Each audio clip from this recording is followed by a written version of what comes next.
Dear President Obama. President Obama. President Obama. President Obama. President Obama. This is a message for President Obama. We don't talk too often, but I got something to talk to you about, and that's the Dakota Access Pipeline. It is not in some faraway place with an unknown group of people. It's being looked at very widely by the press all over the world. We're calling on you to say no. Say no. Say no. Say no to the Dakota Access Pipeline. No to the Dakota Access Pipeline. Say no to the construction and completion of the North Dakota Access Pipeline. And to say yes for clean water. Water, brothers and sisters, that thing that came from above, hallelujah, is going to war over a pipeline of that thing that came from down below. Are we going to let the liquid from down below beat the liquid that came from up above? I don't think so, brothers and sisters. Mr. President, now that the elections are over and billions of dollars have been wasted, you can do something good today. You can stop the Dakota Access Pipeline.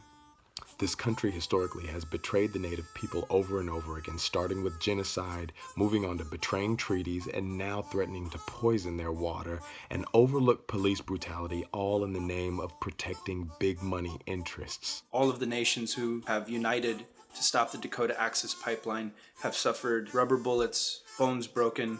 They've been pulled out of their ceremonies. They've been thrown in kennels, and they choose to match this brutality with love and kindness and forgiveness. The Standing Rock Sioux have a name for the Dakota Pipeline. They call it the Black Snake. They know that if a black snake were to rupture and spill, it would not only poison their drinking water and contaminate their sacred land, but would also affect the lives of an estimated 18 million people. 18 million people. 18 million people poisoned by the Dakota Access Pipeline, a fracking pipeline. Pipelines burst all the time. We have 3,300 significant pipeline spills between 2010 and 2015 alone. The Yellowstone River, Kalamazoo River, beaches at Santa Barbara, Mayflower, Arkansas. All of these places have been contaminated by oil and gas spills straight out of pipelines. Enough carbon gets carried in that pipeline for the equivalent amount of 30 coal-fired power stations or 22 million automobiles. An oil pipeline rupture will affect the water supply that we all drink. Anything that contributes more negatively to the air supply affects all the 7 billion humans on Earth breathing all of the universal boundary-free air. If we as a society had an ounce of the respect that I witnessed out on the Standing Rock Reservation, there would be no such thing as fracking. These are your own words, Mr. President.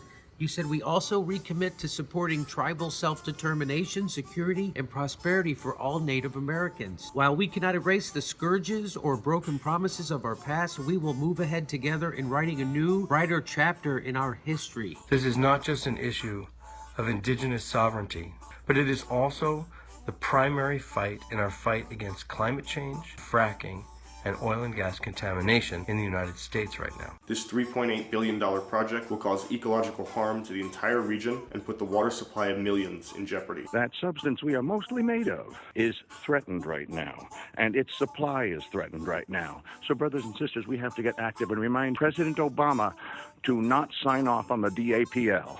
You are the commander-in-chief of the most powerful nation. Your legacy can be that of a champion, a protector of the people, a protector of the water, protector of the earth. Now's your time.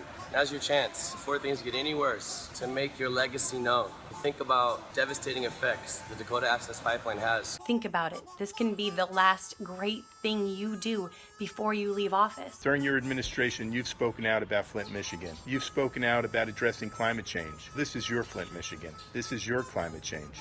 We need you to hear us, the people who put you in power. We're asking you to step up as president. Stop that pipeline. You can do it. We have faith in you. The world is watching. You are in the final days of your presidency. What will your legacy be? Maybe you could use your influence to tell the nation, send supplies to Standing Rock, send wood, clothing, blankets, and maybe you could tell the authorities there to stop shooting people with rubber bullets for exercising their right to peaceful protest. Stand with Standing Rock, sir. Say no. Say no. Say no to DAPL. Stop. Stop. Stop. Stop the Dakota Access Pipeline. Please, stand up for all of us. And I call upon upon the American people. Divest from the banks that are financing the Dakota Access Pipeline, HSBC, Chase, Citibank, Wells Fargo. If your money is in these banks, you are helping to finance indigenous genocide. Move your money to a credit union, a local bank. Ask your friends, do the research, but do not continue to bank with these Wall Street banks. Move your money now.